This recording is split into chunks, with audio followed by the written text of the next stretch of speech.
চাঁদের মাটিতে স্থায়ী ঘাঁটি নির্মাণের পরিকল্পনা আগেই ঘোষণা করেছে আমেরিকা। এবার এই লক্ষ্যে পরবর্তী ধাপের কারিগরি রোডম্যাপ ঘোষণা করেছে আমেরিকার মহাকাশ গবেষণা প্রতিষ্ঠান নাসা।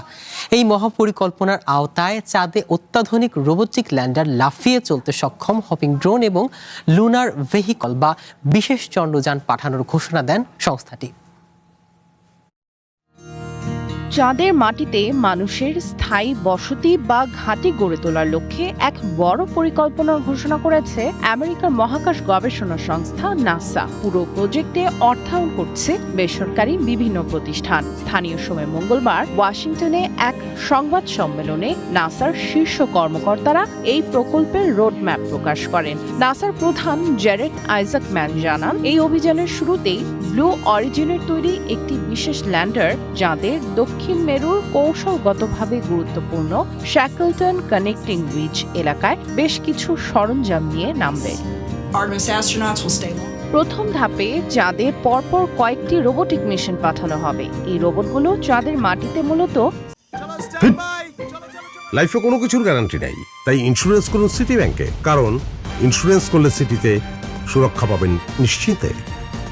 স্কাউট বা অনুসন্ধানকারী হিসেবে কাজ করবে, সেখানকার পরিবেশ ঘুরে দেখবে, নতুন প্রযুক্তি পরীক্ষা করবে এবং মানুষের থাকার প্রাথমিক প্রস্তুতি সম্পন্ন করবে। চাঁদে ঘাঁটি নির্মাণের এই প্রকল্পের নির্বাহী কার্লোস গার্সিয়া গালান জানিয়েছেন, চাঁদের ওপরের অংশে নভোচারীদের চলাচলের জন্য বিশেষ যান বা লুনার টেরেন ভেহিকল তৈরির কাজ দেওয়া হয়েছে দুটি বেসরকারি প্রতিষ্ঠানকে। সেগুলো হলো অ্যাস্ট্রোল্যাব এবং লুনার আউটপোস্ট।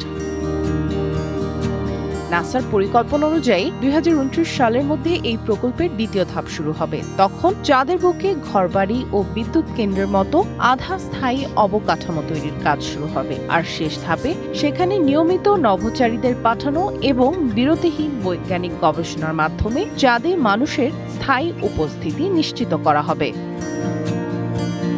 এর আগে গত মার্চে 2032 সালের মধ্যে চাঁদের দক্ষিণ মেরুতে একটি স্থায়ী ঘাঁটি গড়ে তুলতে $2000 কোটি এক বিশাল কর্মসূচির ঘোষণা করে নাসা। চাঁদে স্থায়ী একটি ঘাঁটি তৈরি করা সম্ভব হলে তা বৈজ্ঞানিক পরীক্ষা নিরীক্ষা, চাঁদের মূল্যবান খনিজ সম্পদ আহরণ এবং মঙ্গল গ্রহে ভবিষ্যৎ মানব অভিযানের পথ সুগম করবে বলেও মনে করছে সংস্থাটি। সামিয়া জান্নাহ, ওয়ান ইন্টারন্যাশনাল ডেস্ক।